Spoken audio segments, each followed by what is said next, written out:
Hello and welcome to study IQ. मैं दिव्यांशी श्रीवास्तव और आज मेरे साथ इस इंटरव्यू सेशन में जुड़े हैं राहुल त्रिपाठी जी, जिन्होंने यूपी पीसीएस 2020 एग्जामिनेशन को क्लियर किया है और सीडीपीओ पद के लिए चयनित हुए हैं। बहुत बहुत बधाई राहुल जी आपको। Thank you so much Divyanshi जी।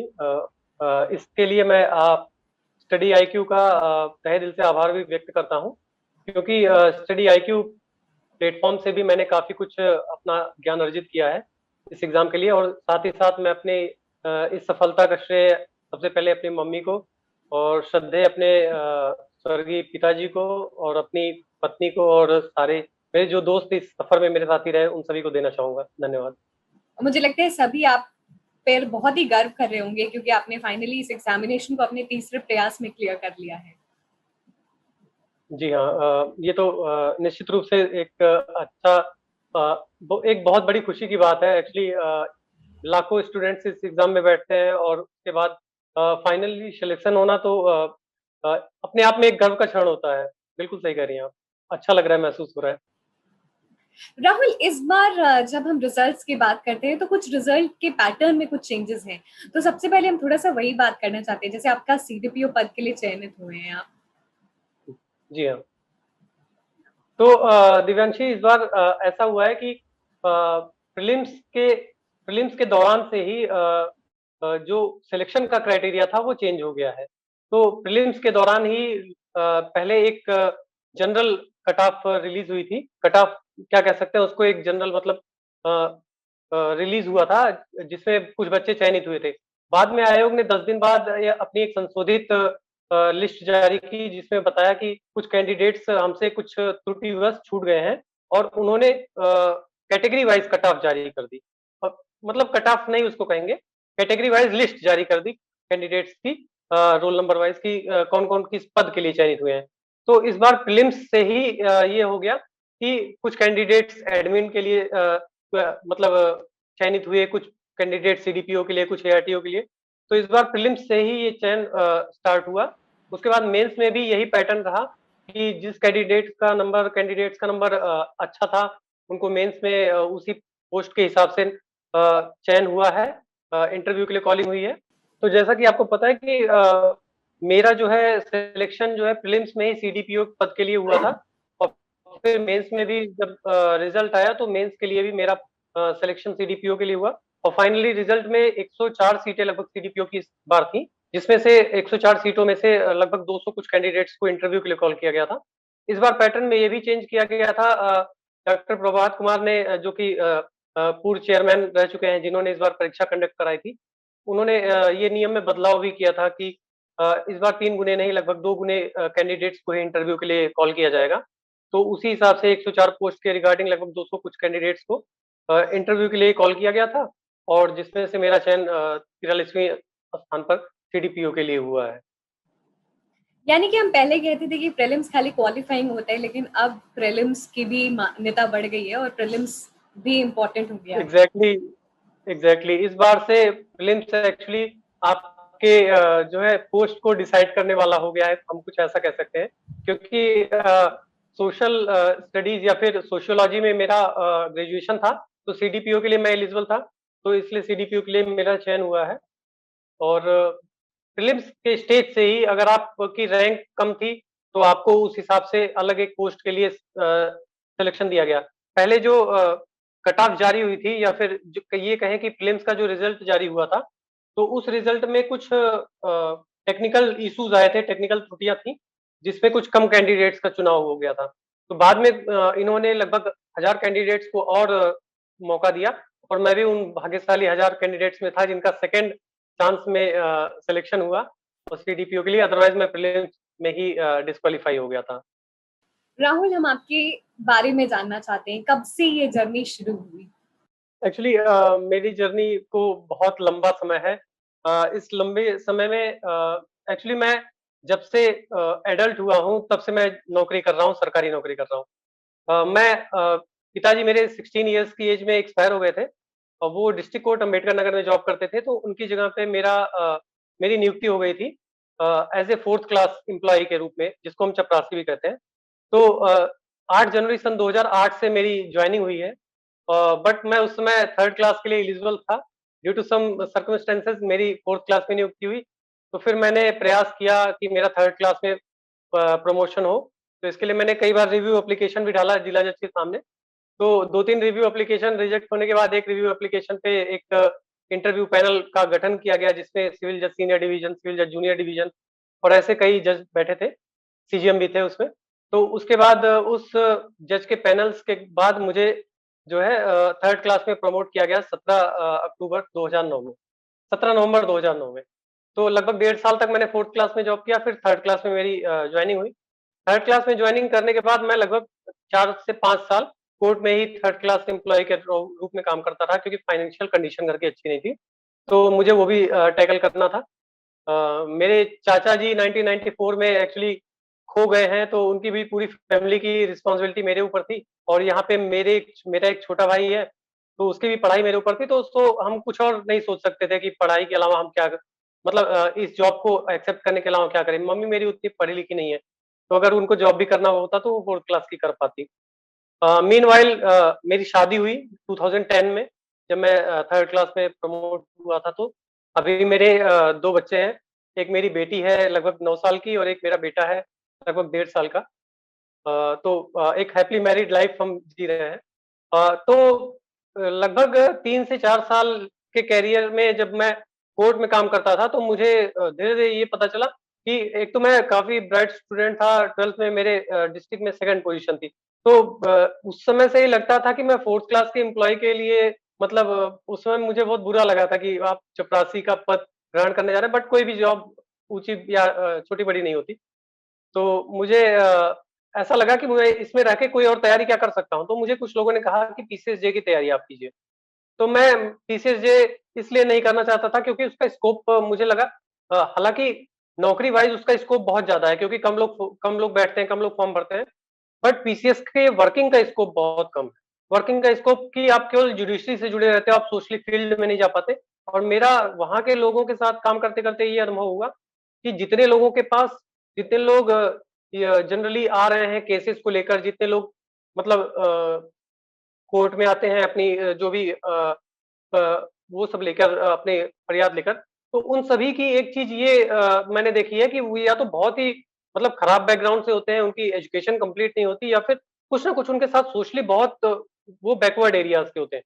तो मुझे ऐसा लगा कि मैं सोशली वर्क करना चाहूँगा, तो मैं इसके लिए थोड़ा-सा प्रयासरत था, तो मुझे सिविल सर्विस में जाने का एक वो एक्सपोज़र जैसा कुछ चाहिए था। और वो चांस मुझे मिला। हमारे यहाँ हर मंथ में मीटिंग होती है, जिसमें डीएम, सीएमओ, सीएमएस ये सारे लोग आते थे, जिसको डिस्ट्रिक्ट मॉनिटरिंग मीटिंग होती कहते हैं, और उसको जिला जज अध्यक्षता करते हैं उस मीटिंग की। तो मैं जब भी 4th क्लास में था तो पानी वगैरह लेके जाता था उस मीटिंग में, और फिर 3rd क्लास में भी हुआ तो मैं कई बार उस मीटिंग के मैंने हाइलाइट्स और मिनट्स लिखे। तो फिर मुझे ऐसा लगा कि ये मीटिंग में जो डिस्ट्रिक्ट कलेक्टर का काम है और पी जो अधिकारी का काम है, बाकी लोगों का काम है, वो बहुत ही ज़्यादा इफ़ेक्ट करता है सोशली लोगों को। तो फिर मेरा वहाँ से एक रुझान हुआ कि मैं सोशली कुछ करूँ। तो फिर मैंने वहाँ से तैयारी शुरू की। 2015 में मैंने लीव विदाउट पे लिया ऑफ़िस से, क्योंकि मेरी छुट्टियाँ खत्म हो गई थी। और लीव विदाउट पे लेकर मैं दिल्ली में दृष्टि आईएएस की कोचिंग करने गया था। तो वहाँ से मैंने 1 साल की कोचिंग भी की, और उसके बाद जब वापस आया तो मेरी छुट्टियाँ इतनी खत्म हो गई थी कि मेरे ऊपर इंक्वायरी भी बैठी। बाद में इंक्वायरी मेरी खत्म भी की गई। और जी हाँ, उसके बाद फिर 16-17 में फिर वही फाइनेंशियल क्राइसिस, क्योंकि मैं लीव विदाउट पे ले लिया था। तो फिर छोटे भाई का जब उसका कैंपस सिलेक्शन हुआ मेरे छोटे भाई का, तब मैं थोड़ा फाइनेंशियली फ्री हुआ, और उसके बाद मैंने फाइनली इस फील्ड को छोड़ने की सोची, अ, जो डिस्ट्रिक्ट कोर्ट की जॉब है। तो 2017 में मैंने इस जॉब को रिज़ाइन दे दिया, क्योंकि मेरे पास कोई छुट्टी नहीं थी और मैं जॉब में रहते हुए पढ़ाई नहीं कर सकता था। तो 2017 तक मैंने आईएएस के 2 अटेम्प्ट दिए थे, जिसमें फर्स्ट अटेम्प्ट मेरा 2015 में था, जिसमें मेरे 104 नंबर थे और 3 नंबर से मेरा कट ऑफ रुका था। और उसके बाद 2017 में फिर मैंने दिया था यूपीएससी का। यूपी पीसीएस मैंने ट्राई नहीं किया था। यूपी पीसीएस मैंने 17, 18, 19 ट्राई किया, लगभग 3 अटेम्प्ट्स। उसके बाद फिर मैंने 2017 में 1 फरवरी 2017 को अपनी जो डिस्ट्रिक्ट कोर्ट की जॉब है, उसको रिज़ाइन दे दी। और उसके बाद रिज़ाइन देने के बाद मेरे पास एक ऑफ़र आया, अज़ीम प्रेमजी फाउंडेशन नाम की एक संस्था थी, जिसमें मेरा भाई काम करता था। तो उसके मोटिवेशन के बाद मैंने वो संस्था जॉइन की, जो सरकारी स्कूल में शिक्षक पढ़ाते हैं, उन शिक्षकों की ट्रेनिंग के लिए। तो वहाँ पे मैं सोशल साइंस का रिसोर्स पर्सन बना, और सोशल साइंस के रिसोर्स पर्सन के तौर पे मुझे बहुत सारे डिस्ट्रिक्ट्स में, बहुत सारे इवन प्रदेशों में, जैसे छत्तीसगढ़ हुआ, उत्तराखंड हुआ, ऐसे बहुत सारे प्रदेशों में जाने जाने का मौका मिला। सरकारी जो फंक्शनरीज़ हैं, उनके साथ काम करने का मौका मिला। गवर्नमेंट टीचर्स को हम लोग कई बार वो मोटिवेट किए, कई सेमिनार ऑर्गेनाइज़ किए, सोशल साइंस में मैंने बहुत सारे वर्कशॉप की। तो वहाँ से मेरा सोशल साइंस सब्जेक्ट थोड़ा और स्ट्रॉन्ग हुआ। तो ये भी एक पढ़ाई की तरफ ही एक रुख था। बट जब ये पैंडेमिक शुरू हुआ तो 30 जुलाई को मैं घर पे था, और ड्यू टू रिस्ट्रिक्शंस ऑफ मतलब सारे स्टेट्स के वो बंद थे और पास लेके ही जाना होता था। तो घर वालों ने ये सजेस्ट किया कि मत जाओ, क्योंकि घर में 3 लेडीज़ ही हैं इस समय अकेले, और कोई भी मेल मेंबर होना ज़रूरी, तो फाइनली 30 जुलाई 2020 को मैंने वो जॉब भी रिज़ाइन किया, और सिर्फ़ ऊपर ये वाला जिस कमरे में बैठा हूँ, इस कमरे को उसी समय मैंने बनवाया। और फिर संयोग ये था कि उस साल, पिछले साल मतलब यूपी पीसीएस का एग्ज़ाम थोड़ा डिले हो गया, टल गया, और वो एग्ज़ाम 11 अक्टूबर को प्रीलिम्स उसका डिसाइड हुआ।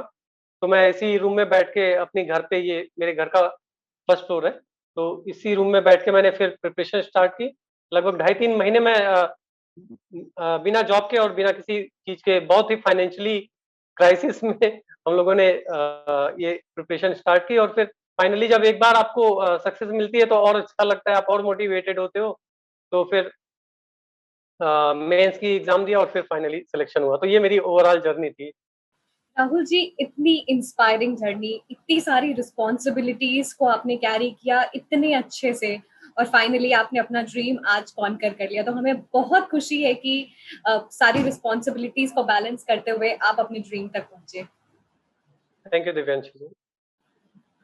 राहुल, जैसे आपने कहा कि 2015 में आपने पहला अटेम्प्ट अपना यूपीएससी में दिया, और फिर फाइनली जब आपने यूपी पीसीएस के लिए 2017 से सोचा, किस हुँ। तरीके से तैयारी अप्रोच किया आपने?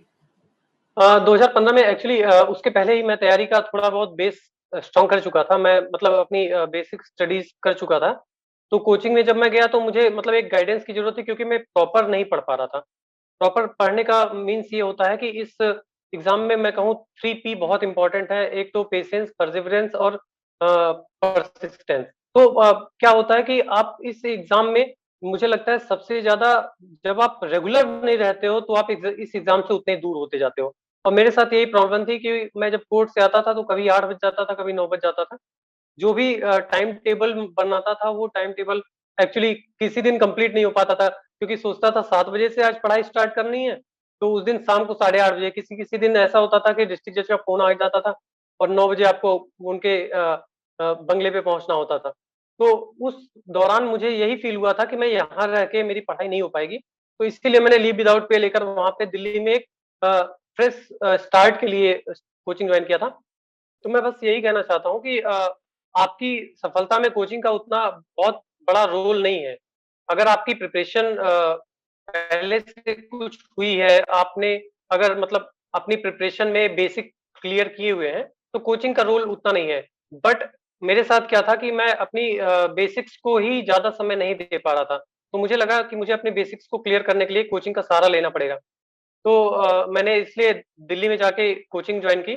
मेरी तैयारी में जो है ऑनलाइन प्लेटफ़ॉर्म्स की भी काफ़ी अधिक भूमिका रही है। स्टडी आईक्यू भी एक अच्छा प्लेटफ़ॉर्म था, जिसकी मैंने काफ़ी बार हेल्प ली है। मेरे वर्ल्ड हिस्ट्री और बहुत सारे ऐसे टॉपिक्स थे जो क्लियर नहीं थे। वहाँ पे मैंने अपने काफ़ी लेक्चर्स स्टडी आईक्यू वेबसाइट से भी क्लियर किए हैं। तो मैं यही कहना चाहता हूँ, कोचिंग जो भूमिका होती है, वो वहाँ तक होती है जो आपको एक गाइड कर सके। जहाँ तक आपके बेसिक्स का क्लियर है, अगर आपका बेसिक क्लियर है, तो आप क्या कर सकते हैं, आप प्रीवियस ईयर क्वेश्चन सॉल्व कर सकते हैं, और जो है प्रीवियस ईयर क्वेश्चन्स आपको काफ़ी कुछ गाइड कर देते हैं कि पढ़ाई किस दिशा में करनी है। हम लोग के साथ कई बार प्रॉब्लम ये होती थी, क्योंकि हम लोग को खुद से ही सब कुछ मैनेज करना था, खुद से ही पढ़ाई करनी थी, तो कई बार समझ में नहीं आता था कि क्या नहीं पढ़ना है। और इस एग्ज़ाम में सबसे इम्पोर्टेंट यही है कि आपको क्या नहीं पढ़ना है, ये जानना चाहिए। इतना बड़ा सिलेबस है, आपको सबसे प्रॉब्लम यही हो जाती है कि आप ऐसी चीज़ों पे बहुत बहुत ज़्यादा टाइम स्पेंड करते हो जिसका आउटकम बहुत कम आता है। और उसकी वजह से आपका एक तो टाइम बहुत लॉस होता है और आप जो है लगातार ऐसा लगता है कि आप ये शायद तो परीक्षा भी नहीं जा रही है, आपने इतना समय भी दे दिया, उस नोट्स भी इतने लंबे-लंबे बनाए हैं। तो इन सब चीज़ों की काफ़ी वैल्यू होती है। तो मैं यही कहना चाहता हूँ कि जब भी आप स्टार्ट करें कोचिंग तो एक बार कम से कम बेसिक्स क्लियर खुद करके जाएँ, तो काफ़ी हेल्प मिलती है कोचिंग में। राहुल, हम आगे चलते हैं और बात करते हैं जैसे कहते हैं प्रीलिम्स और मेंस की एक इंटीग्रेटेड अप्रोच के साथ स्ट्रैटेजी होनी चाहिए। तो राहुल, यस। आपकी क्या स्ट्रैटेजी रही थी? जी मैं अगर कहना चाहूँगा कि अब यूपी पीसीएस का जो स्ट्रक्चर है वो पूरी तरह से यूपीएससी स्ट्रक्चर की तरह ही हो चुका है। तो आपको अगर तैयारी करनी है, आप यूपीएससी के लिए तैयारी कर रहे हो या फिर यूपी पीएससी के लिए तैयारी कर रहे हो, तो आपकी तैयारी लगभग एक जैसी ही है। अधिकतर अगर स्टेट्स की मैं बात करूँ तो अधिकतर स्टेट्स ने भी सेम पैटर्न को अपना लिया है और अगर नहीं अपनाया तो देर-सवेर वो अपना ही लेंगे। तो मेरा यही जैसा कि मेरी भी तैयारी का भी यही अप्रोच था कि मैंने भी अपनी तैयारी इंटीग्रेटेड ही रखी थी। मैंने कभी प्रीलिम्स और मेंस को अलग करके नहीं देखा। जैसे प्रीलिम्स और मेंस को अलग करके देखने से आप प्रीलिम्स में फैक्चुअल पे चले जाते हैं ज़्यादातर तो आपकी जो है जो कॉन्सेप्चुअल अंडरस्टैंडिंग होती है वो चली जाती है। तो मैंने भी अपनी अप्रोच में जो कॉन्सेप्ट था उसको अधिक क्लियर करने के बारे में ज़्यादातर सोचा कि मैं अपने कॉन्सेप्ट पे ज़्यादा ध्यान दूँ और फैक्ट्स पे मैं कम से कम फ़ोकस्ड रहा। फैक्ट्स को मैं यूजुअली क्या करता था जो फैक्ट्स रिमेंबर नहीं होते थे उसको मैं नोट कर लेता था अलग कॉपी उसकी एक बनाई थी नोट कर लेता था और जब भी मतलब खाली समय मिलता था लाइक खाते समय आप टहल रहे हो या किसी और टाइम पे कुछ और कर रहे हो, तो उस टाइम पे आप फैक्ट्स को देख सकते हो क्योंकि फैक्ट का क्या है कि आप बहुत जल्दी भूलते हो। कॉन्सेप्ट आपके दिमाग में बैठ जाता है बट फैक्ट भूल जाता है। और जब फैक्ट आप कंटिन्यूअसली रोज 1-2 बार, 3 बार देखते रहते हो, हफ्ते में 1-2 बार देखते हो, तो वो चीज़ें आपको कहीं न कहीं अगर भूल भी रही हो तो एग्ज़ाम में ऑप्शंस के रूप में या फिर कहीं न कहीं से स्टक कर जाती हैं। तो इसलिए मेरी भी यही सलाह है कि आपको प्रीलिम्स कम मेंस अप्रोच के साथ ही जाना चाहिए। ये बहुत ही वैल्यूएबल की पॉइंट है कि हमें समझना है क्या पैटर्न है प्रीलिम्स का और क्या पैटर्न है मेंस का और जी, किस तरीके से फैक्ट बेस्ड क्वेश्चन है तो आपको प्रीलिम्स के लिए तैयार करने और सब्जेक्टिव है तो आपको मेंस के लिए तैयार करने एग्ज़ैक्टली, चूज को पकड़ना है। एग्ज़ैक्टली। एक्चुअली क्या है कि जब हम प्रीलिम्स पे फ़ोकस होते हैं ना, प्रीलिम्स के लिए यूज़ुअली मेरा ये मानना है कि 2 से ढाई महीने सफिशिएंट है तैयारी के लिए। उसमें क्या करना होता है आपको पिछले 1 से डेढ़ साल के करंट अफ़ेयर्स को जो मतलब की है वो क्योंकि आप जब मेन से बेस्ड अप्रोच तैयारी करते हैं तो बेसिक आपका क्लियर रहता है। तो फंडामेंटल चीज़ें जो होती हैं, जो बेसिक पोर्शन होता है history, geography, polity, economy, statistics, environment और कल्चर। तो ये जो बेसिक पोर्शन है ये आपका तैयार हो जाता है, जब आप प्रीलिम्स के लिए तैयार कर रहे होते हैं। बट जब करंट अफ़ेयर्स की बात आती है या फिर अगर आप यूपी का एग्ज़ाम दे रहे हैं तो यूपी स्पेशल की जो बात आती है, यूपी स्पेशल कुछ क्वेश्चन्स पूछे जाते हैं, वो एक्चुअली आपके मार्क्स को कम-ज़्यादा करते हैं और आपको एक्चुअली फाइट से बाहर कर देते हैं। क्योंकि मैं पिछले 2-3 अटेम्प्ट्स में मैंने खुद भी देखा है कि मेरे जो बेसिक वाले क्वेश्चन थे वो सारे क्लियर मतलब उसमें लगभग मेरा जो मतलब आउटपुट था वो 90 अबव था। मतलब अगर 100 क्वेश्चन मैं अटेम्प्ट करता था तो 98 अबव था। बट यूपी और उसपे यूपी सेंसस या फिर ऐसे टॉपिक्स जो थे, उन पे जाके मेरा ये होता था कि मैं लास्ट टाइम पे उन पे फ़ोकस नहीं कर पाता था। और सबसे बड़ी बात मेरे साथ यही कंसिस्टेंसी में लैक रह जाती थी, जो मैंने अपने अटेम्प्ट्स में से सीखा कि मैं करंट अफेयर्स को लेकर बहुत मतलब उतना नहीं क्योंकि ये दूर का शहर है, न्यूज़पेपर अवेलेबल नहीं हो पाता है, आप ऑनलाइन प्लेटफ़ॉर्म पे न्यूज़पेपर ज़्यादा नहीं पढ़ पाते। बट कई ऐसे प्लेटफ़ॉर्म्स हैं जैसे स्टडी आईक्यू ही है, जो आपको न्यूज़पेपर, करंट अफेयर ये मतलब लगातार अवेलेबल कराती रहती है। तो इस सब से आप क्या करते हैं कि अपडेट रहते हैं और इसमें अपडेशन की और रेगुलैरिटी की बहुत बड़ी भूमिका है। अगर आप करंट अफेयर से अपडेट नहीं है, रेगुलर नहीं है, तो निश्चित रूप से आपके 3 से 4 क्वेश्चन भी अगर पीछे जा रहे हैं, तो आप ज़ाहिर-सी बात है आप 5 से 6 लाख बच्चों के बीच में प्रीलिम्स में फाइट कैसे कर पाएँगे? तो इस बार की अप्रोच मेरी थोड़ी यही रही कि मैंने इस बार अपना सारा ढाई महीने का जो मेरे पास समय था जुलाई से जब मैंने ये नौकरी छोड़ी है, तो उससे लेकर अक्टूबर तक का जो समय था, उस बीच मैंने अपने बेसिक्स को तो मुझे कॉन्फिडेंस था कि मैं कर ले जाऊँगा। तो मैंने सीधे-सीधे सिर्फ़ करंट अफ़ेयर्स को ही उठा के पढ़ा है और एक एक ट्रेजेडी भी इसमें इस बार ये हो गई कि करंट अफेयर के क्वेश्चन ही नहीं आए थे। तो बहुत ऐसा इसलिए शायद हुआ था क्योंकि ये पेपर मुझे लगता है पहले ही सेट हो गया था और पैंडेमिक की वजह से इस पेपर को डिले किया गया था। तो कहीं न कहीं ये हुआ था कि इतना बड़ा रिसोर्स फिर से छापना पड़ेगा, पेपर छापने पड़ेंगे। तो यूपीएससी की भी यही अप्रोच थी इस बार मैंने देखा और पीसीएस की भी यही अप्रोच थी कि फैक्चुअल क्वेश्चंस जो करंट अफेयर बेस्ड थे वो बहुत कम आए थे। लगभग मतलब 10 से 12 क्वेश्चंस ही आए थे। तो अच्छी बात ये रही कि मेरा बेसिक्स क्लियर था तो इस वजह से मुझे ज़्यादा परेशानी नहीं हुई। बट मैंने करंट अफेयर्स पे इस बार ज़्यादा फोकस किया था। बेसिक्स बहुत इंपॉर्टेंट है और करंट अफेयर्स को किस तरीके से एग्ज़ैक्टली। साथ में लेकर चलना है उसकी हम बात करते हैं और डिटेल में। राहुल, कई बार ऐसे एस्पिरेंट्स का अप्रोच होता है कि हम पहले अपने स्टैटिक पोर्शन अच्छे से कवर कर लें और एक बार स्टैटिक खत्म हो जाए तो हम स्टैटिक प्लस डायनेमिक अप्रोच के साथ हाँ। आगे बढ़ेंगे। ये कितना सही है? एक्चुअली ये वेरी करता है। मुझे लगता है कि स्टूडेंट्स के साथ वेरी करता है। कुछ स्टूडेंट्स जो होते हैं वो अपनी पढ़ाई जो है स्टार्ट करते हैं ग्रेजुएशन लेवल से। जब वो ग्रेजुएशन फर्स्ट ईयर में होते हैं उनके पास एक डेफिनिट माइंडसेट होता है कि मुझे सिविल में जाना है। कुछ ऐसे स्टूडेंट्स होते हैं जो ग्रेजुएशन कंप्लीट करके उसके बाद बाकायदे आते हैं, तैयारी के फेज़ में आते हैं। तो दोनों के लिए अप्रोच अलग-अलग हो जाती है मुझे लगता है।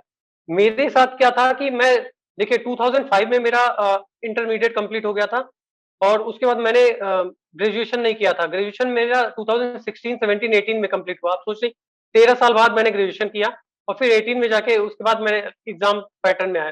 तो मैं उसी के साथ ही अपना मतलब लगभग प्रिपरेशन मोड में था। मैंने इतने ईयर का गैप भी किया अपनी पढ़ाई में। तो अगर आप इस फ़ेज़ में हैं कि आप जैसे ग्रेजुएशन के स्टार्टिंग से ही तैयारी कर रहे हैं, तो मुझे लगता है आपको पहले बेसिक्स और आपका जो ऑप्शनल सब्जेक्ट है, वो पहले अच्छी तरह से तैयार कर लेना चाहिए और साथ-साथ न्यूज़पेपर रीडिंग की एक हैबिट डेवलप करनी चाहिए।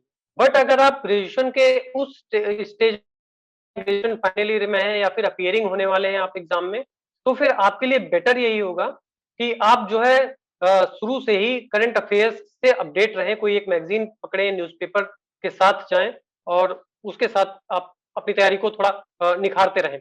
और इसका सबसे बेहतर तरीका ये है कि जो जो पोर्शन आप डायनामिक पढ़ रहे हैं, उसको उसको आप बेसिक से ज़रूर लिंक कर लें। जैसे कोई भी जैसे अभी मान लीजिए राष्ट्रपति चुनाव यूएसए का हुआ, तो स्टैटिक पोर्शन को डायनामिक पोर्शन के साथ ऐड करके हमको पढ़ना पड़ेगा। तो मुझे लगता है कि जैसे आपके यहाँ राष्ट्रपति चुनाव हो रहे हैं या फिर अभी 5 राज्यों के चुनाव हो रहे हैं, तो आपको उन चुनावों के साथ-साथ अपनी जो पॉलिटी की बुक है उसको उठाइए और उसके साथ उन चुनाव से रिलेटेड जो आर्टिकल्स हैं उनको बेसिक के तौर पे कवर कीजिए और फिर उसमें से जो डायनामिक पोर्शन्स हैं उसको छाँटने की कोशिश कीजिए। जो ऐसी चीज़ें हैं जो आपको रिमेंबर नहीं होती हैं उनको आप ऐसी जगह पे नोट डाउन करने की कोशिश कीजिए जहाँ से आप उसको रेगुलर रिवाइज़ कर सकें। कुछ लोग स्टिकी नोट यूज़ करते हैं, मैं जनरली नहीं यूज़ करता हूँ बट मैं कॉपी यूज़ करता हूँ, जो कैरी कर सकूँ आराम से। क्योंकि स्टिकी नोट आपको आपके जो है मेज़ तक ही स्टिक कर देता है, मुझे ऐसा लगता है। और जब आप क्योंकि मेरा अधिकतर पढ़ाई ऑनलाइन प्लेटफ़ॉर्म से हुआ है। मैंने अभी पिछले जुलाई में टैबलेट भी खरीदा और उस टैबलेट से मैंने बहुत सारे लेक्चर्स जो है वो ऑनलाइन डाउनलोड किए, बहुत सारे पीडीएफ डाउनलोड किए, स्टडी आईक्यू के बहुत सारे वीडियोज़ देखे। तो जो जब डायनामिक पोर्शन आता है तो आपको स्टैटिक के साथ उसको ऐड कैसे करना है, ये भी एक बड़ी बात है। तो अक्सर क्या होता है स्टूडेंट्स सोचते हैं कि ये वाला पोर्शन मैं कहाँ-कहाँ से जोड़ूँ? तो अगर आपको शुरुआत में समझ में नहीं आता है कि इस स्टैटिक या डायनामिक पोर्शन को मैं कहाँ से जोड़ूँ, तो आप 1-2 वीडियोज़ आप ऑनलाइन प्लेटफ़ॉर्म पे जाइए, वहाँ पे 1-2 वीडियोज़ देखिए कि कैसे वो एजुकेटर्स आपको समझा रहे हैं कि इस वीडियो का यहाँ से लिंक बनता है, यहाँ से क्वेश्चन पूछे जाते हैं, यहाँ से इसमें प्रीलिम्स से यहाँ से क्वेश्चन कैरी हो सकते हैं, मेंस में यहाँ से कैरी हो सकते हैं और इंटरव्यू में किस तरह के क्वेश्चन पूछे जा सकते हैं। तो आपको थोड़ी-सी समझ मिलेगी और उसके बाद आप न्यूज़पेपर से उसको धीरे-धीरे खुद को मोटिवेट करते रहिए, पढ़ते रहिए। तो इस तरह से पढ़ाई मेरे ख्याल से अगर आप ग्रेजुएशन कर रहे हैं तो उसकी अप्रोच अलग है और ग्रेजुएशन के बाद है तो अप्रोच अलग-अलग हो जाती है। तो मेरे साथ तो इंटीग्रेटेड अप्रोच थी क्योंकि मैं ग्रेजुएशन कर भी रहा था। 16 से मैंने फिर मतलब बीए किया और वो भी डिस्टेंस लर्निंग से और उसके बाद फिर चूँकि मैं पहले भी तैयारी के फ़ेज़ में रहा था तो मैंने मतलब बेसिक्स पहले क्लियर कर लिया था तो मुझे ज़्यादा प्रॉब्लम नहीं आई थी। करंट अफ़ेयर्स पे ही मुझे ज़्यादा फ़ोकस करना था। राहुल, जैसे आपने बताया कि आपकी एक इंटीग्रेटेड अप्रोच रही है, कई बार होता है जो स्टैटिक और डायनामिक को कनेक्ट करने में काफी दिक्कतें आती हैं, क्योंकि अगर स्टूडेंट मान लेते हैं पॉलिटी कर रहा है और उसके पास न्यूज़ है इंटरनेशनल रिलेशंस की और उन्हें बेसिक नहीं पता है, तो किस तरीके से वो अपना डायनामिक पोर्शन को कंप्लीट करेंगे? प्रॉब्लम यही होती है कि जब हम शुरुआत की पढ़ाई करते हैं तो अलग-अलग किताबें पढ़ते हैं और जैसे एनसीईआरटी के से एक कोई भी स्टूडेंट अपनी पढ़ाई शुरू करता है तो एनसीईआरटी की एक बुक उठाता है और सोचता है कि मैं मेरा ये सिलेबस है एनसीईआरटी का कि मैं मुझे ये बुक खत्म करनी है या फिर मान लीजिए स्पेक्ट्रम उठाता है और स्पेक्ट्रम से सोचता है कि मुझे हिस्ट्री खत्म करनी है। यहाँ पे वो गलती कर बैठता है कि आप एक बार सिलेबस से गो थ्रू हो लीजिए। मैं ये नहीं कहता कि एक बार आपको पूरा गो थ्रू होने की ज़रूरत नहीं है। 1-2 बार आपको तो पूरा सिलेबस पता होना चाहिए, लेकिन उसके बाद की अप्रोच आपकी बदल जानी चाहिए क्योंकि जैसे-जैसे आप इस एग्ज़ाम में थोड़े-थोड़े डेवलप होते जाते हैं, आपका सेंस थोड़ा-थोड़ा डेवलप होता जाता है, आपकी अप्रोच उसी हिसाब से बदलती रहनी चाहिए। क्योंकि जैसे आप मान लीजिए आप अभी अ सपोज़ कीजिए कि आप हिस्ट्री से वो पढ़ रहे हैं, हिस्ट्री से कोई भी टॉपिक पढ़ रहे हैं, सपोज़ आप महिला सुधार से रिलेटेड कोई टॉपिक पढ़ रहे हैं। तो अब आपको इंटीग्रेटेड अप्रोच कुछ इस तरह से अपनानी है कि मान लीजिए महिला सुधार से रिलेटेड कोई बिल पास होता है या फिर पॉक्सो से रिलेटेड कोई एक्ट जैसे पॉक्सो एक्ट आया, उसमें कुछ अमेंडमेंट हुए। तो अब ये जो अमेंडमेंट्स हुए, ये जो बिल आए, अब आपको इससे कैसे इंटीग्रेट करना है? तो बच्चों में थोड़ी-सी ये जैसे जो भी स्टूडेंट्स हैं, उनमें ये ज़रूर डेवलप होना चाहिए, ज़रूर इस तरह की अप्रोच होनी चाहिए कि हम जो टॉपिक है, उस टॉपिक की पहले हिस्ट्री को जानें। हिस्ट्री में जाइए आप उस टॉपिक को देखिए कि उस टॉपिक के लिए पहले से क्या प्रयास किए गए थे, क्या प्रॉब्लम्स थी और उसके बाद उसको वहाँ से इंटीग्रेट करते हुए आप आज तक के एरा तक ले आइए। आज तक के एरा तक आप जब ले आएँगे तो आपका एक सिनेरियो तैयार हो जाता है बहुत अच्छी तरीके से, जो ना सिर्फ़ आपके प्रीलिम्स में फैक्चुअल काम आता है, क्योंकि उसमें जो फैक्ट्स होंगे वो आपको ज़ाहिर-सी बात है बहुत अच्छे से याद नहीं होंगे तो आप उसके एक फैक्ट की कॉपी बनाएँगे, उसमें कहीं राइट डाउन कर लेंगे और जब भी वो टॉपिक आएगा आप उस फैक्ट को उठा के दोबारा देखेंगे। और दूसरी बात ये है कि मेंस में लिखते समय वो फैक्ट्स आपको अगर याद हैं, तो आपको एक अच्छा आंसर लिखने में मदद मिलती है। तीसरी चीज़ ये है कि आपका एस्से का एक टॉपिक तैयार हो जाता है। चौथी चीज़ ये है कि आपका इंटरव्यू में एक अप्रोच तैयार हो जाती है, कि इंटरव्यू में अगर आप क्वेश्चन्स कर रहे हैं और आप वो इंटरव्यू में कोई जवाब दे रहे हैं, उसका हिस्टोरिकल बैकग्राउंड, उसके कुछ फैक्ट्स बता रहे हैं, तो ज़ाहिर-सी बात है इंटरव्यूअर काफ़ी इंप्रेसिव होता है कि इसको मतलब डीप नॉलेज है। तो मैं यही कहना चाहता हूँ जब भी आप किसी भी टॉपिक की तैयारी जो आप कह रहे हैं कि इंटरलिंकिंग ऑफ डिफरेंट टॉपिक्स बहुत ज़रूरी है। आप सोशियोलॉजी का कोई टॉपिक पढ़ रहे हैं सपोज़ करिए कि आप एंशिएंट हिस्ट्री का ही कोई टॉपिक पढ़ रहे हैं जैसे जाति व्यवस्था पढ़ रहे हैं।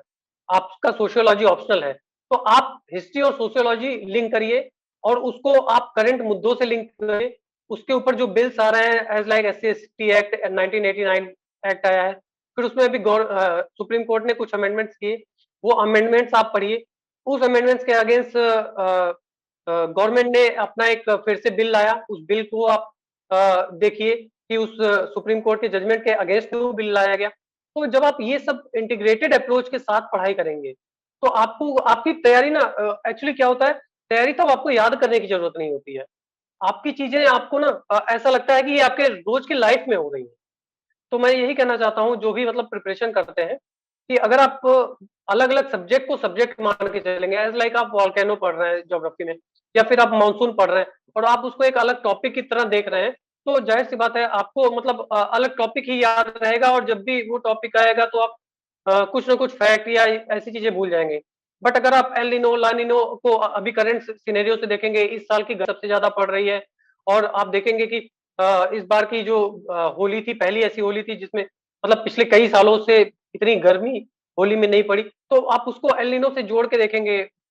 न्यूज़पेपर्स में उससे रिलेटेड आर्टिकल्स पढ़ेंगे, फिर जाएँगे आप अपने भूगोल की किताब में उसको वो फैक्चुअल फिनोमिना उठाएँगे, क्या होता है, मॉनसून से उसको रिलेट करेंगे, तो आपको पढ़ने के लिए याद करने की ज़्यादा ज़रूरत नहीं पड़ेगी।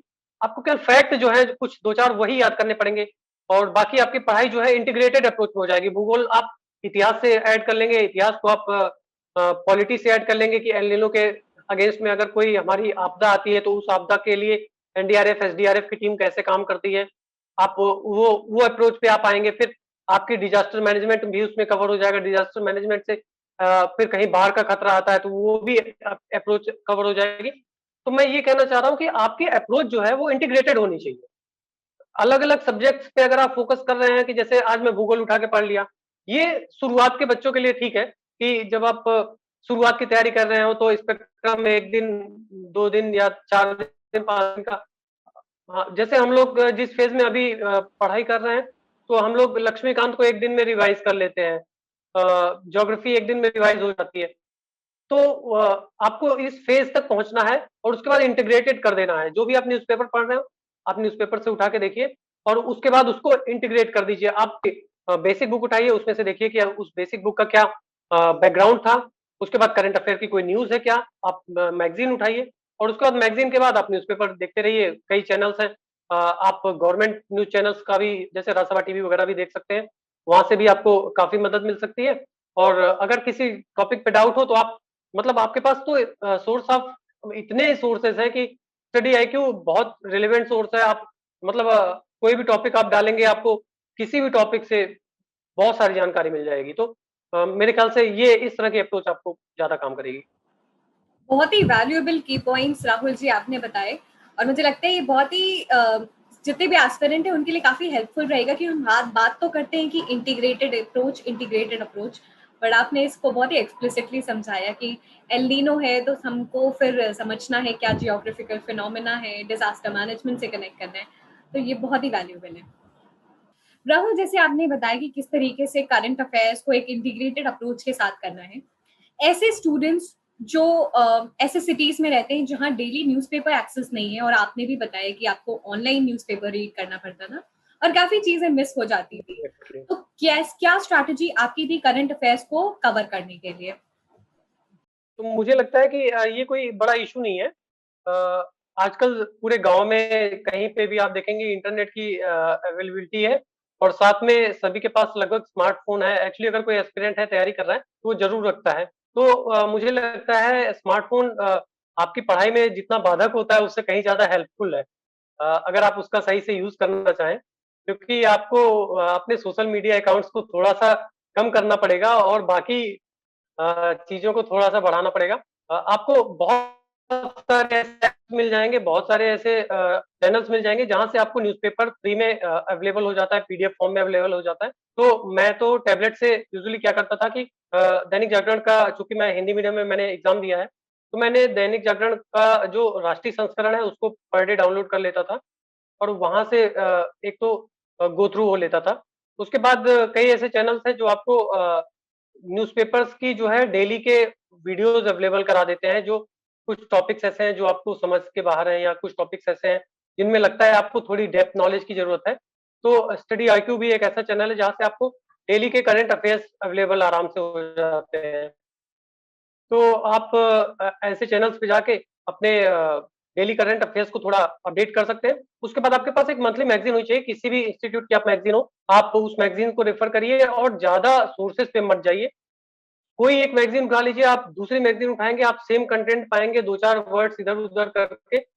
और क्या होता है, मेरे साथ भी पहले यही होता था कि मैं 3-4 मैगज़ीन उठा लेता था और उसके बाद सोचता था कि लगातार पढ़ता रहूँ। तो बट ये खुद की अनुभव से जो चीज़ें आई हैं, मुझे लगता है कि दूसरों के अनुभव से ज़्यादा लाभ लेना चाहिए, क्योंकि आपके पास समय कम है।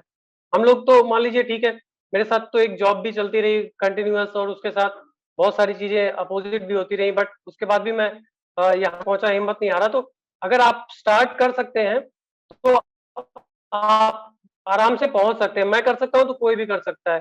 तो आप ये सोच सकते हैं कि न्यूज़पेपर या फिर कोई भी मटेरियल जो करंट अफेयर्स से रिलेटेड है, उसको लेकर अगर आपके पास कोई सोर्स नहीं है, तो ये प्लीज़ ये तो बिल्कुल सही बात नहीं है, क्योंकि अगर आपके पास स्मार्टफ़ोन है, तो उससे बड़ा मटेरियल इस पूरी तैयारी का कोई नहीं हो सकता। आपके पास कोई भी बुक हो, कोई भी चीज़ हो, सबकी पीडीएफ मिल जाती है।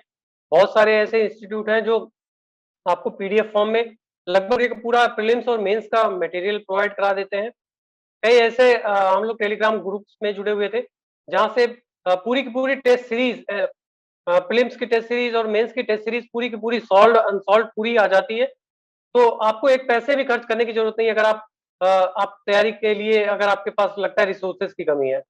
तो वहाँ से आप अपनी करंट अफेयर्स की चीज़ें मैनेज कर सकते हैं। साथ में एक एक ज़रूर आप हार्ड कॉपी में रखिए, कहीं भी आप रहते हो, हार्ड कॉपी में एक आध मैगज़ीन ज़रूर जाती है। तो आप मैगज़ीन एक खरीद लीजिए और उससे मतलब उसको अपडेट करते रहिए। सबसे बड़ी बात जो करंट अफेयर्स की होती है, वो ये होता है कि फैक्चुअल डेटा डेटा आपको ज़रूर भूलना, आप डेटा को ज़रूर नोट करते रहिए और जैसा कि मैंने बताया बाकी चीज़ें जो आपकी स्टैटिक पोर्शन है उसके नोट्स मत बनाइए, उसको अपने जो भी स्टैटिक जो आपने पढ़ा हुआ है उसी से लिंक करते रहिए और डेटा को स्टैटिक से प्रिपेयर करने का एक और अच्छा मीडियम ये है कि आप कहीं पे भी आपकी बुक है, आपको लगता है ये डेटा 2-3 साल तक मेरे लिए वैलिड होगा, तो आप प्लीज़ उसी कॉपी में या उसी बुक के ऊपर वो डेटा ज़रूर लिख लीजिए।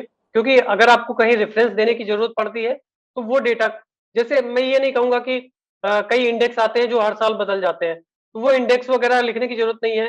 क्या पता आप इस साल का एग्ज़ाम दे रहे हो या अगले साल का।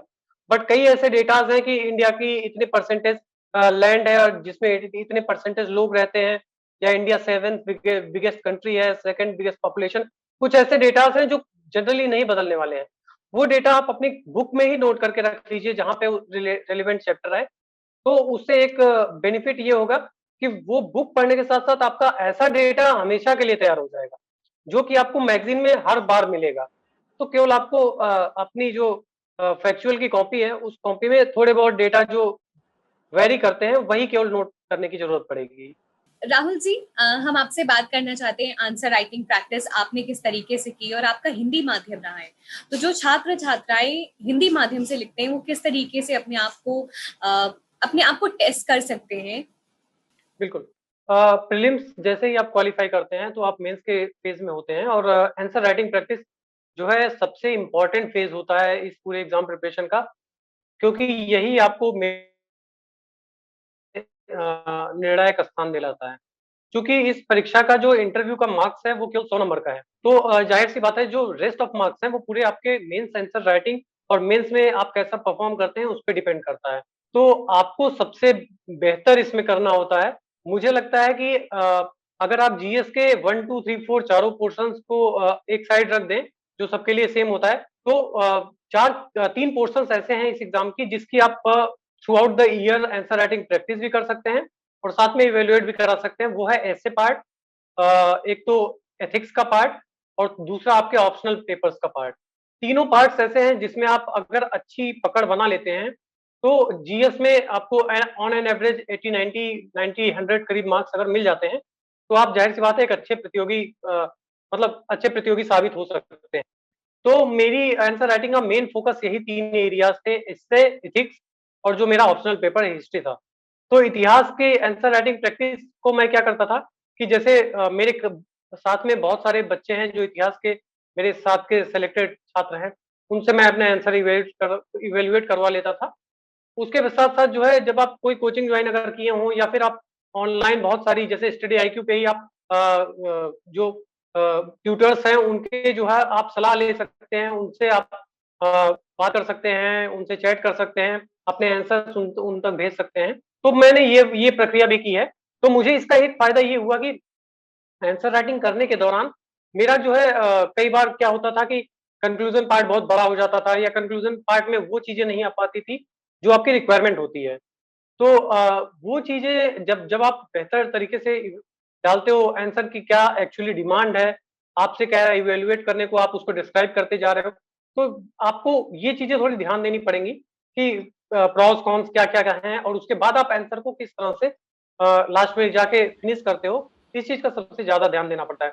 तो मेरे फ्रेंड से अपने जो ग्रुप साथी हैं उनसे, तो इन सभी से अपने टीचर्स से, ट्यूटर्स से इन सभी से अपने आंसर्स इवैल्यूएट कराए। हालाँकि 2 महीने का टाइम था तो मुझे आंसर राइटिंग का टाइम कम मिला, मैंने कम आंसर राइटिंग की। मुझे लगभग इस बार जब यूपी प्रीलिम्स का रिज़ल्ट आया था, तो वहाँ से लेकर मेंस की 21 जनवरी से मुझे लगता है 21 जनवरी से 25 जनवरी तक हमारा मेंस का पेपर था। तो उस दौरान 21 से 27 जनवरी शायद, 26 जनवरी बीच में था या पता नहीं, भूल गया मैं वो डेट। तो हमारा जनवरी में मेंस था तो हमको कम टाइम मिल पाया था मेंस के आंसर राइटिंग के लिए। मुझे लगता है कि मेंस के आंसर राइटिंग पे थोड़ा अगर हम ज़्यादा समय दें और इवैल्यूएशन के पोर्शन पे ध्यान दें, तो हम एक अच्छा मतलब मार्क्स ला सकते हैं और उस अच्छे मार्क्स के आधार पे हम जो है, अपने परफॉर्मेंस को बेहतर कर सकते हैं क्योंकि अगर हमारा मेंस में अच्छा मार्क्स आ जाता है, तो इंटरव्यू में ज़ाहिर-सी बात है हमें 100 मार्क्स में थोड़ी फाइट करनी पड़ेगी और नहीं तो हमको इंटरव्यू पोर्शन पे बहुत ज़्यादा फोकस हो जाना पड़ेगा। हालाँकि ये एक अच्छी बात है कि हमको इंटरव्यू में जाने से पहले अपने मार्क्स का पता नहीं होता है कितने मार्क्स हैं। तो ये अच्छी बात है जिससे बंदे जो भी तैयारी कर रहे होते हैं, वो थोड़ा फ्री हो पाते हैं कि सबको ये मान के पॉजिटिव चलना चाहिए कि मेरे अच्छे मार्क्स हैं मेंस में, अगर वो उसका चयन इंटरव्यू के लिए हुआ है, और उसी हिसाब से उसको इंटरव्यू के लिए प्रैक्टिस भी करनी चाहिए, मुझे लगता है। हमने आपकी आंसर राइटिंग किस तरीके से करने हैं, आपने काफी सारे टिप्स एंड सजेशंस अपने एक्सपीरियंस से दिए, बट कई बार ये डिलेमा होता है कि कब से शुरू करना है, स्टार्टिंग ऑफ द प्रिपरेशन से करना है कि एक बार एक बेस कंप्लीट तैयार हो जाए तब शुरू करना है। तो आप क्या बोलना चाहते हैं इस विषय पे, क्योंकि ये काफी डिबेटेबल है। Yes, yes. एक्चुअली क्या है कि ये इस टॉपिक पे बहुत सारे टॉपर्स ने बोला हुआ है, तो मैं भी उनके साथ हूँ। एक्चुअली शुरू से हम आंसर राइटिंग प्रैक्टिस नहीं कर सकते हैं, एक सीधी-सीधी बात है, क्योंकि जब तक आपको सब्जेक्ट की समझ नहीं है, पहली बात तो। और दूसरी चीज़, आप आंसर राइटिंग क्या लिखोगे? सपोज़ करो आप आज से तैयारी शुरू करते हो, आपने न्यूज़पेपर का एक आर्टिकल पढ़ा और उसके बाद आप आंसर राइटिंग करते हो, तो आप ज़ाहिर-सी बात है उसमें ना इवैल्यूएशन का पोर्शन ला पाते हो, ना ही आप उसके मतलब बहुत सारे डायमेंशंस को जान पाते हो। तो आपको ज़ाहिर-सी बात है ये नहीं पता होता है कि हमको आंसर ले कहाँ जाना है। तो मुझे लगता है एक बार आपकी बेसिक पहले कंप्लीट हो जाए, बेसिक कंप्लीट होने के बाद आप कुछ उसको अपने तरीके से इवैल्यूएट करना सीख लें, किसी किसी इवेंट को अलग-अलग डायमेंशन से जानना सीख लें।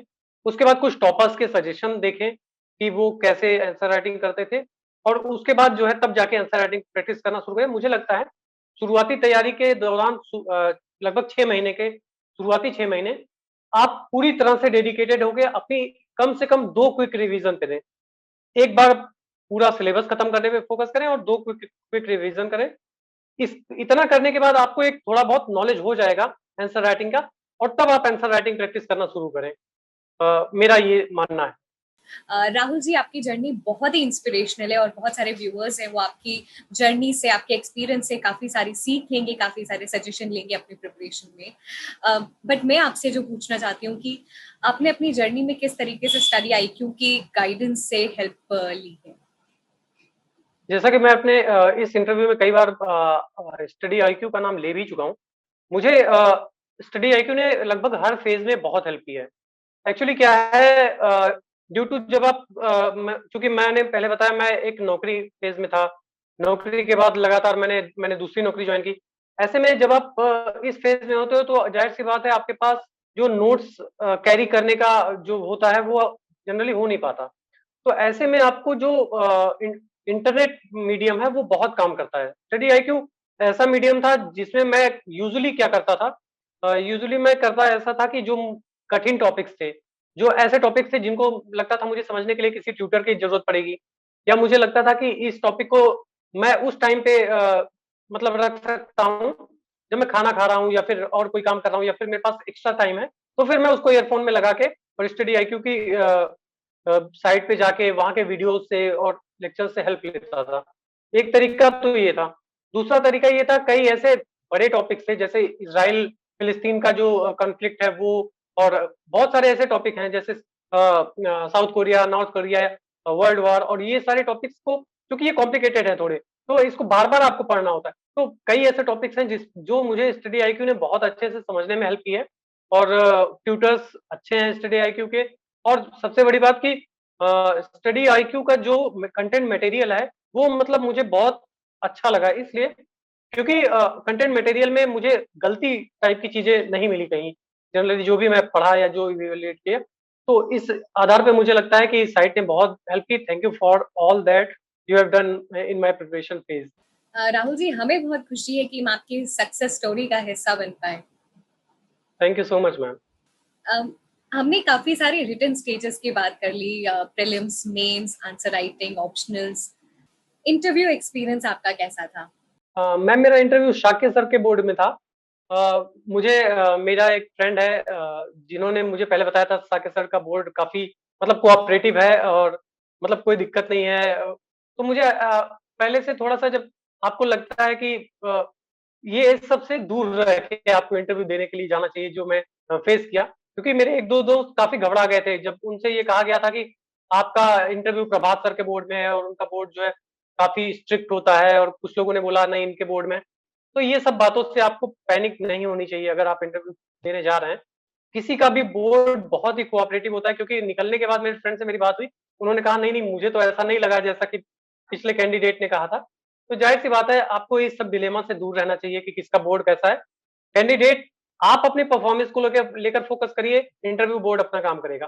तो साकेत सर के बोर्ड में मेरा इंटरव्यू था। इंटरव्यू देने से पहले थोड़ा सा हेजिटेशन तो होता है, तो 2-3 इंटरव्यू मैंने मतलब पहले डेमो दे दिए थे। उसके बाद जब मैं इंटरव्यू देने गया था तो काफ़ी हेजिटेशन दूर भी हो गई थी। पहला ही क्वेश्चन मुझसे ये पूछा गया था कि चूँकि हिस्ट्री मेरा ऑप्शनल था, तो मुझसे पूछा गया था कि आप चूँकि सीडीपीओ के लिए चयनित होना चाहते हैं, तो ऐसा कौन-सा मतलब शासक है जिसने महिलाओं और बच्चों के लिए काम किया है? तो मेरे मन में डाउट आया कि ऐसा तो 2-3 शासकों ने किया है, मैं किसको डेफ़िनेटली बोलूँ? तो मैंने इसका आंसर बजाय कि किसी अ हीला-हवाली करने के या फिर अ, डाउट करने के, मैंने बोला सॉरी सर मुझे नहीं आता, तो पहला ही आंसर मेरा नेगेटिव था। तो सर उनका साकेत सर का रिएक्शन ही ऐसा था, क्या तुमको ये नहीं आता? तो सबसे इम्पोर्टेंट बात ये होती है कि आप अपने आप को कितना स्टेबल रख पाते हो उस इंटरव्यू बोर्ड के सामने, और बजाय इसके कि पिछला आंसर आपने कैसे दिया, आप अगले आंसर पे कितना स्टैंड कर पाते हो, कितने अच्छे से इवैल्यूएट कर पाते हो। क्योंकि उसके बाद एक चीज़ और ट्रिक मैं बताना चाहूँगा कि मुझे जो लगा कि आप इंटरव्यू पैनल को भी कभी-कभी थोड़ा-सा हिंट देके अपनी तरफ ले आने की कोशिश करते हो। आप ऐसा अगर कामयाब हो जाते हो कि जो आपका पॉजिटिव फील्ड है, अगर उस तरफ इंटरव्यू पैनल का बोर्ड थोड़ा-सा डायरेक्ट हो जाता है, तो आपके लिए प्लस पॉइंट होता है। तो कोशिश मैंने ऐसे की कि मेरा चूँकि एनजीओ फील्ड पहले रह चुका था, तो मैंने अगले ही क्वेश्चन में एनजीओ वर्ड और 2-3 चीज़ें ऐसी आंसर में डाल दी, जिससे तुरंत ही पूरे इंटरव्यू पैनल का मतलब ध्यान ही एनजीओ की तरफ चला गया। फिर उन्होंने मुझसे एनजीओ से रिलेटेड क्वेश्चन्स पूछे, फिर एनजीओ, एनपीओ में अंतर क्या होता है, वो पूछा। फिर उसके बाद ये पूछा कि आप जो है जिस एनजीओ में काम करते हैं वो फंडेड है या नहीं? अगर फंडेड नहीं है तो वो एनपीओ है या नहीं? एनपीओ की क्या मतलब वो होती है, किस क्राइटेरिया में काम करते हैं? आज के डेट में एनजीओ का क्या रोल है? कोविड में क्या रोल है? तो पूरी मतलब मेरे एक वो हैंड में आ गया था, लगभग मुझे लग रहा था कि मेरी अब पॉजिटिव साइड में आ गया है इंटरव्यू। तो मैंने अच्छे क्वेश्चन्स का आंसर किया। तो लास्ट में जब मैं इंटरव्यू दिया, तो एक तो मेरा इंटरव्यू सेकंड लास्ट था। तो मैं देख रहा था कि मेंबर्स जो है बार-बार घड़ी की तरफ भी देख रहे थे, क्योंकि सारे इंटरव्यू बोर्ड के जो मेंबर्स थे, बाकी जितने भी बोर्ड चल रहे थे, उनके मेंबर्स घर जा चुके थे। लगभग पौने 6 का समय हो रहा था। तो मुझे ऐसा लगा कि इन लोगों को भी जाने की जल्दी है थोड़ा-सा, क्योंकि मेरे बाद केवल एक कैंडिडेट और था। तो लगभग 20-25 मिनट मेरा इंटरव्यू चला था। उसके बाद पहले क्वेश्चन के बाद ना तो मुझसे हिस्ट्री का कोई क्वेश्चन पूछा गया, ना तो मेरे हॉबीज का कोई क्वेश्चन पूछा गया। सिर्फ और सिर्फ एनजीओ और एनपीओ की बातें हुई थी, और जिसमें सुप्रीम कोर्ट का क्या वर्डिक्ट है, आपकी जो है अभी रिसेंट में जो है क्या फंडिंग को लेकर क्या नए रूल्स आए हैं, इन सब पे बातें हुई थी। तो उसको लेकर मैं मतलब कॉन्फिडेंट था, और मैंने अच्छे से आंसर भी किया, मुझे लगता है। तो इंटरव्यू बोर्ड बाद में मुझे लगा कि काफ़ी खुश था, उन्होंने थैंक यू बोला और मेरा इंटरव्यू खत्म हुआ। तो इंटरव्यू को लेकर मेरा सजेशन ये है, ये तो मेरे इंटरव्यू की जर्नी थी। सजेशन मेरा ये है इंटरव्यू को लेकर कि अगर आप इंटरव्यू देने जाएँ, तो पहली बात तो अपने बायोडाटा पे अच्छे से काम कर लें। क्योंकि मैंने ये रियलाइज़ किया कि मैं एनजीओ फील्ड से था, तो उनके पास हर एक फील्ड के बहुत सारे क्वेश्चन, आंसर और एक्सपीरियंस होते हैं। तो वो किसी भी फील्ड में उनको महारत हासिल होती है। तो आप अपने बायोडाटा पे अच्छे से काम कर लें, ऑप्शनल सब्जेक्ट पे अच्छे से काम कर लें, करंट रिसेंट घटनाओं पे फ़ोकस कर लें। और जैसे कि मेरा हिस्ट्री ऑप्शनल था, बट मैं अगर आप डाउटफुल हैं, तो सॉरी ज़रूर कह दें, अदरवाइज़ कि उनको घुमाने की सर मे बी ये हो सकता है, मे बी वो हो सकता है। क्योंकि वो जानते हैं कि आप ऐसा करके आप बच नहीं सकते। एक्चुअली आप एक झूठ को छिपाने के लिए 3-4 झूठ और बोलेंगे आप, तो ज़ाहिर-सी बात है उसका इंप्रेशन खराब होगा। तो ये मेरा एक्सपीरियंस है। और राहुल जी की एक और की पॉइंट है कि किस तरीके से इंटरव्यू बोर्ड को अपनी तरफ करना है, और कुछ आप अपने स्ट्रॉन्ग एरिया के कुछ पॉइंट्स आप ऐसे मेंशन कर सकते हैं। और मुझे लगता है ये सीक्रेट टिप है राहुल जी की तरफ से आप सभी एस्पिरेंट्स के लिए। सीक्रेट टिप तो नहीं कहेंगे, बट मुझे ऐसा लगता था कि अगर मैं आपका जो बैकग्राउंड है, अगर आप अपने बैकग्राउंड की तरफ थोड़ा-सा ले जा सकें, या फिर अपने स्ट्रॉन्ग एरिया की तरफ ले जा सकें, तो वो आपके लिए हेल्पफुल होता है। क्योंकि क्या होता है उसमें फिर आप कंफर्टेबल ज़ोन में आ जाते हो, और थोड़ा-सा आपका हेजिटेशन दूर हो जाता है। तो सभी कैंडिडेट्स को कोशिश करनी चाहिए, बट ज़बरदस्ती हर आंसर में ये डालने की भी कोशिश नहीं करनी चाहिए। कई बार ये बैकफायर कर सकता है। राहुल जी, आप क्या मैसेज सजेशन देना चाहते हो उन एस्पिरेंट्स को जो यूपी पीसीएस की टारगेट कर रहे? तो जो भी एस्पिरेंट्स एग्ज़ाम को अभी तैयारी कर रहे हैं, मैं ये कहना चाहूँगा कि 2005 में मैंने इंटर किया है और 2016, 17, 18 में मेरा ग्रेजुएशन पूरा हुआ है। लगभग 13 साल का मेरा वास्ट बीच का ब्रेक है, उसमें जॉब भी है, उसमें फैमिली भी है मेरी, मेरी 10 साल की बेटी है, बेटा है, फैमिली भी है, मेरे फादर नहीं है। मैंने जॉब भी किया है तो किसी भी फ़ेज़ में मैं ये नहीं मानता हूँ कि अगर आप लगातार एग्ज़ाम के लिए प्रिपरेशन कर रहे हैं, तो कोई भी चीज़ आपको रोक सकती है। मुझे एंग्ज़ायटी डिसऑर्डर भी हुआ था, मैं स्लीपिंग पिल्स भी ली थी मैंने। तो मैं बस ये कहना चाह रहा हूँ कि अगर आप तैयारी कर रहे हैं, तो आइदर आप जॉब कर रहे हो, आइदर आपकी फैमिली हो, कोई भी चीज़ आपको रोक नहीं सकती है। आप अपने मन में मैंने शुरू में 3 चीज़ें आपको बोली थी। आप पहली चीज़ें कि परसिवरेंस, परसिस्टेंस और फिर उसके साथ पेशेंस। ये 3 चीज़ें अगर आप रखेंगे, तो आप कभी भी इस एग्ज़ाम को मतलब ऐसा नहीं है कि इस एग्ज़ाम से आप बाहर हैं। अपने मन में अपने ऊपर आप ज़रूर कॉन्फिडेंस रखिए कि आप कर लेंगे। क्योंकि ऐसा है कि एक टाइम के बाद आपको खुद ये रियलाइज़ हो जाएगा कि अब आप इस एग्ज़ाम के फ़ेज़ में आ चुके हैं। शुरू में आप अपनी कंपेयर मत करिए किसी से, आप अपने आप में यूनिक हैं, हर बंदा यूनिक होता है। अपनी कंपेयर मत कीजिए, ना तो स्पीड से कंपेयर करिए कि आप इतनी तेज़ कोई बंदा कोई आपके क्लास का बंदा पहले ही ईयर में क्रैक कर रहा है और आप नहीं क्रैक कर पा रहे हो, तो उससे कंपेयर मत करिए कभी भी। क्योंकि हर हर एक बंदे की स्पीड अलग होती है, हर एक बंदे का लक अलग होता है। लेकिन ये है कि अगर आप मेरी एक चीज़ केवल ये मानेंगे कि आप कंटीन्यूअस इस एग्ज़ाम को लगातार अपने मन में बना के रखेंगे और उसके साथ तैयारी करते रहेंगे। कंटिन्यूटी नहीं ब्रेक होने देंगे। Most important thing continuity. अगर इसे आप ब्रेक नहीं होने देंगे, तो इस एग्ज़ाम को क्रैक करने से आपको कोई नहीं रोक सकता। ना तो ये कठिन है, ना तो यूपीएससी। मेरी बस यही सलाह है आप सभी से, प्लीज़ लगे रहिए। Never quit, never quit. बहुत ही ब्यूटीफुल वर्ड्स राहुल जी आपने कहे कि कभी क्विट मत करिए और तब तक लगे रहिए जब तक मंजिल नहीं मिल जाती, और एक्सटर्नल फोर्सेस को अपने ऊपर हावी मत होने दीजिए, क्योंकि सबकी अलग जी। अलग क्वालिटीज हैं, सबकी अलग अलग कैरेक्टरिस्टिक्स हैं, और आप बिल्कुल उनसे कंपेयर नहीं करिए और अपना 100% दीजिए। एक इंसिडेंस मैं ब केवल कहना चाहूँगा अगर आपके परमिशन हो तो। इंटरव्यू जब मैं मॉक देने गया था तो मेरे साथ लगभग 10 कैंडिडेट्स और बैठे थे, मॉक देने के लिए, तो मैं अपने फ्रेंड से बात कर रहा था वहाँ पे। तो मैंने अपने फ्रेंड से कहा यार मैं एंग्ज़ायटी डिसऑर्डर से अभी चल रहा हूँ और मुझे मतलब एंग्ज़ायटी डिसऑर्डर मुझे हो चुका है अभी पहले। मुझे ऐसा लगता था कि पता नहीं क्या होगा, क्या नहीं इस एग्ज़ाम में। तो मेरा फ्रेंड उठा तुरंत और बोला, "आप में से किसको एंग्ज़ायटी डिसऑर्डर नहीं है?" वहाँ के 10 के दसों जो कैंडिडेट बैठे थे, उन सबने कहा कि उन सबको ये कभी न कभी हो चुका है। कभी उनको बीपी की प्रॉब्लम हुई है, कभी ये हुआ है, कभी नींद नहीं आई है। जो भी प्रिपरेशन फेज़ में हैं, उनके साथ उन्होंने बहुत संघर्ष करके यहाँ तक की अपनी जर्नी कंप्लीट की है। अगर आप ऐसे नहीं हैं, आप उनके साथ हैं, ये चीज़ मोटिवेशन भी देती है कि आपका कॉम्पिटिशन किसके साथ है। अगर आप ये सोचते हैं कि आप आराम से कंप्लीट कर जाएँगे, तो ये भी एक बहुत गलत बात है कि आराम से आप कंप्लीट तो नहीं करने वाले हैं। और दूसरी चीज़, आपका कॉम्पिटिशन उन लोगों के साथ है जो लगातार इस फ़ेज़ को अपने दिमाग में, मन में धारण किए हुए हैं। तो मैंने अपने जो है मेज़ के ऊपर एक ये लाइन चिपका के रखी थी कि जब भी मुझे लगेगा कि छोड़ना है, तो बस ये सोचना है कि मैंने स्टार्ट क्यों किया था? आज के 13 साल पहले स्टार्ट क्यों किया था? तो बस मैं यही कहना चाहूँगा कि प्लीज़ नेवर क्विट, आप ज़रूर मंज़िल पाएँगे। Thank you so much Rahul ji for sharing all your valuable experience.